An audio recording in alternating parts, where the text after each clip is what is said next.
कांग्रेस का 138वां स्थापना दिवस आज नागपुर में है। तैयार हम नाम से विशाल रैली, आरएसएस के गढ़ से लोकसभा चुनाव प्रचार का होगा शंखनाद। सोनिया गांधी, राहुल गांधी, प्रियंका गांधी और मल्लिकार्जुन खड़गे समेत सभी राज्यों के प्रदेश अध्यक्ष होंगे शामिल। सभी को सभा में मौजूद लोगों को संबोधित करेंगे। सभा को सुनने 2 लाख से ज्यादा कांग्रेस के कार्यकर्ताओं के पहुंचने का दावा। महंगाई, बेरोजगारी, भ्रष्टाचार समेत कई मुद्दों को उठाया जाएगा। सीएम योगी का आज अयोध्या का दौरा, हनुमानगढ़ी और श्री राम जन्मभूमि में दर्शन पूजन का कार्यक्रम। राम मंदिर निर्माण कार्यों का जायजा लेंगे सीएम योगी। प्रधानमंत्री के प्रस्तावित कार्यक्रमों को देखते हुए समीक्षा बैठक भी करेंगे। अयोध्या रेलवे स्टेशन अब अयोध्या धाम जंक्शन हुआ। पीएम 30 दिसंबर को करेंगे लोकार्पण। 30 दिसंबर को पीएम मोदी का अयोध्या दौरा। मर्यादा पुरुषोत्तम श्री राम अंतर्राष्ट्रीय एयरपोर्ट का करेंगे उद्घाटन। नए बने रेलवे स्टेशन का भी करेंगे लोकार्पण। पीएम मोदी अयोध्या में जनसभा को भी संबोधित करेंगे। एयरपोर्ट से रेलवे स्टेशन तक रोड शो होगा।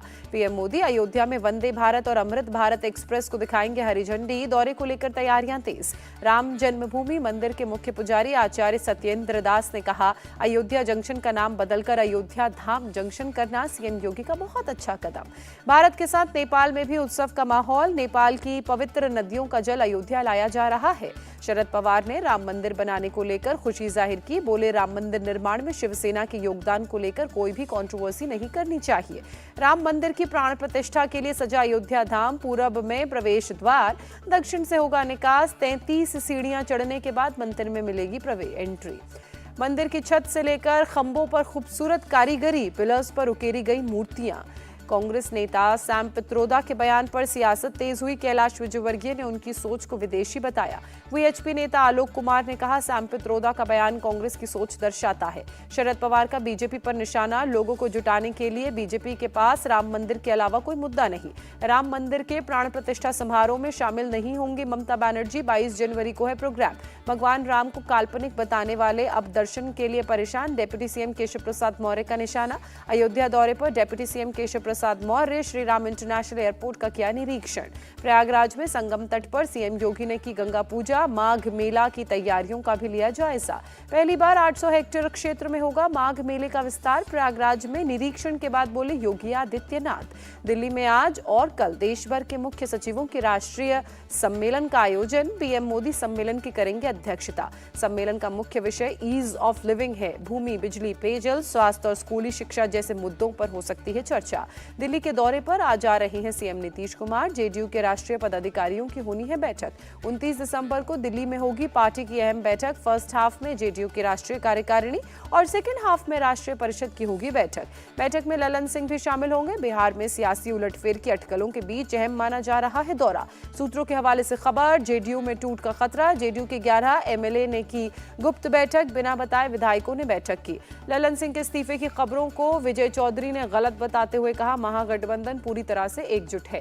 पटना में सीएम नीतीश से मिले पूर्व सांसद आनंद मोहन। जेडीयू में जाने की अटकलें।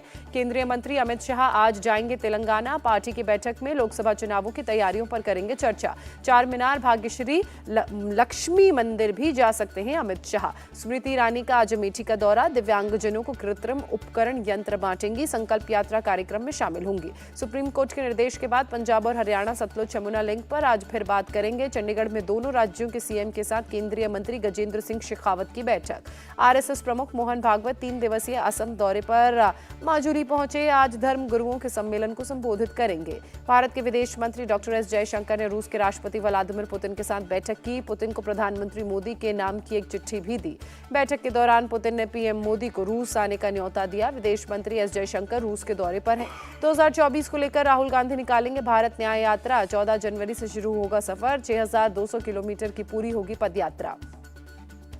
राहुल की भारत न्याय यात्रा में शामिल होंगे फारूक अब्दुल्ला। 14 जनवरी से इम्फाल से शुरू हो रही है यात्रा। राहुल ने पहले यात्रा की तो सब राज्यों में हारे, अब कौन सा तीर मार लेंगे, केंद्रीय मंत्री गिरिराज सिंह का निशाना। राहुल की यात्रा से कुछ नहीं होगा, वो सिर्फ मनोरंजन के लिए कर रहे हैं, हरियाणा के मंत्री अनिल विज का निशाना। पीएम मोदी की विकास यात्रा से ध्यान भटकाने की कोशिश कर रहे हैं राहुल, केंद्रीय मंत्री अनुराग ठाकुर का निशाना। राहुल गांधी की भारत न्याय यात्रा पर एमपी के मंत्री प्रहलाद पटेल का तंज, कहा जब साख खत्म हो जाती है तो कुछ भी काम नहीं आता। जम्मू में रक्षा मंत्री राजनाथ सिंह, एलजी मनोज सिन्हा की हाई लेवल मीटिंग, आर्मी के सीनियर ऑफिशियल्स, पुलिस और इंटेलिजेंस अधिकारियों के साथ मीटिंग। जवानों पर कोई नजर डाले बर्दाश्त नहीं, राजौरी में बोले रक्षा मंत्री राजनाथ सिंह। पुंछ के बफलियाज और डेरा की गली इलाके में बढ़ाई गई सुरक्षा, वाहनों की हो रही है चेकिंग, आतंकवादियों की तलाश जारी। 2024 के लिए कांग्रेस ने कसी कमर, दिल्ली में हिमाचल के नेताओं से की मीटिंग, खड़गे राहुल ने लोकसभा चुनावों पर की चर्चा। लोकसभा चुनाव को लेकर बनी रणनीति, जीत सुनिश्चित करने पर रहा फोकस। मीटिंग के बाद बोले हिमाचल के सीएम सुक्खू। आंध्र के नेताओं से भी मिले राहुल और खड़गे, लोकसभा चुनावों को लेकर किया मंथन। कांग्रेस पार्टी 2024 की लड़ाई के लिए तैयार, बैठक के बाद बोले सांसद मनिकम टैगोर। उत्तर प्रदेश में कांग्रेस को 10 सीट देना चाहता है सपा महागठबंधन, सूत्रों की खबर। प्रस्ताव पर कांग्रेस ने अभी कोई फैसला नहीं लिया। यूपी में 60 सीटों पर लड़ना चाहती है सपा, चंद्रशेखर आजाद को नगीना सीट देने पर तैयारी। मातोश्री में शिवसेना उद्धव गुट की बैठक, उद्धव ठाकरे ने लोकसभा चुनाव की तैयारियों में लगने को कहा। मीटिंग के बाद बोले नेता विपक्ष अंबादास दानवे, कौन किस सीट से लड़ेगा उद्धव ठाकरे तय करेंगे। इंडी गठबंधन से पीएम फेस पर बोले संजय राउत, लोकतंत्र में होते हैं कई चेहरे, तानाशाही वाले राजनीतिक दल में एक चेहरा। छत्तीसगढ़ के रायगढ़ में सीएम विष्णुदेव साय ने रोड शो किया, जीत दिलाने के लिए जनता का आभार जताया। विकसित भारत संकल्प यात्रा के लाभार्थियों से पीएम मोदी का संवाद, कहा सरकार की योजनाओं से लोगों के जीवन में आया बदलाव, सरकार पर लोगों का विश्वास बढ़ा।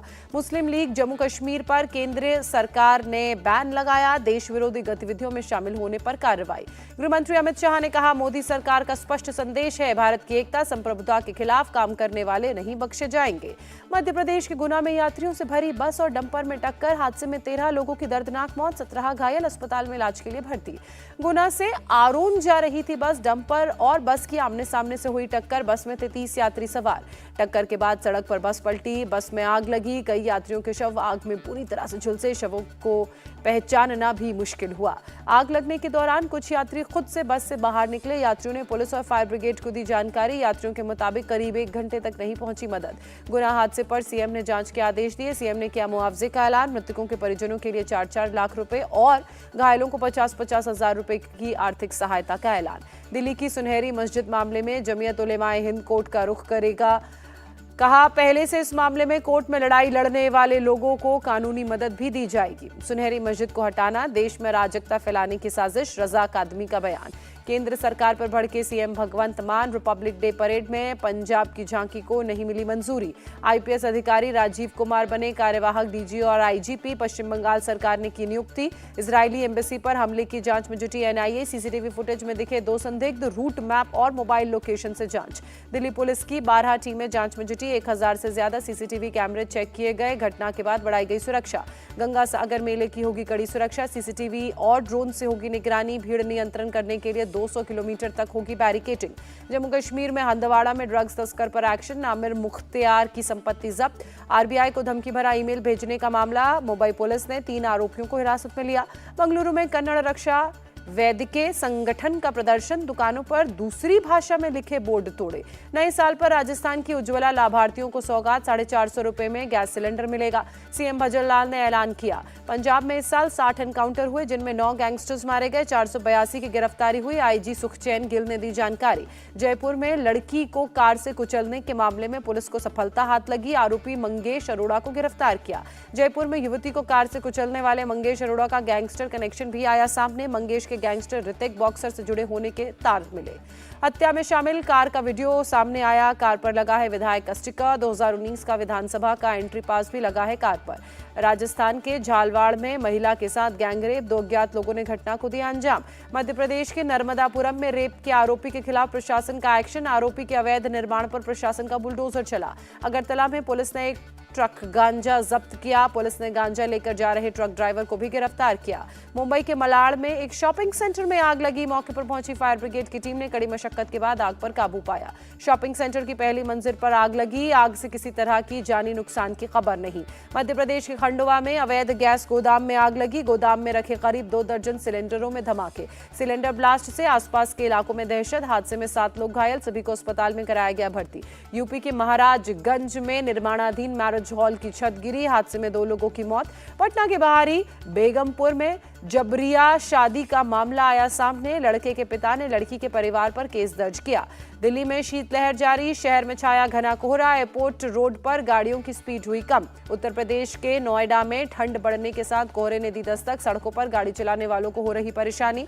मथुरा में छाया घना कोहरा, विजिबिलिटी कम हुई, सड़कों पर गाड़ियों की रफ्तार पर ब्रेक लगा। सीतापुर में छाया घना कोहरा, कोहरे की वजह से ठंड भी बढ़ी। पंजाब के भटिंडा में कोहरे की चादर से लोगों को हुई परेशानी। पूरे शहर की बात की जाए तो यहां कोहरा होने की वजह से लोगों की मुश्किलें बढ़ी। दिल्ली में JN1 वेरिएंट का पहला केस सामने आया। स्वास्थ्य मंत्री सौरभ भारद्वाज ने दी जानकारी। कोविड के नए वेरिएंट JN1 पर दिल्ली सरकार की नजर। सौरभ भारद्वाज ने कहा, रोजाना 250 से 400 तक RT-PCR टेस्ट हो रहे हैं। कोविड को लेकर महाराष्ट्र सरकार की पूरी तैयारी, 7 सदस्यीय टास्क फोर्स का गठन किया गया। इजराइल हमास युद्ध में साउथ अफ्रीका ने 11 रन की बढ़त बनाई। भारत के 245 रन के जवाब में साउथ अफ्रीका का स्कोर 5 विकेट पर 256 रन। साउथ अफ्रीका के डीन एल्गर ने जड़ा शतक, 140 रन बनाकर नॉट आउट। एल्गर के साथ मार्को यानसन भी क्रीज पर डटे रहे। सलमान खान के बर्थडे पर फैंस हुए दीवाने। भाईजान ने भी घर की बालकनी में आकर अभिवादन किया।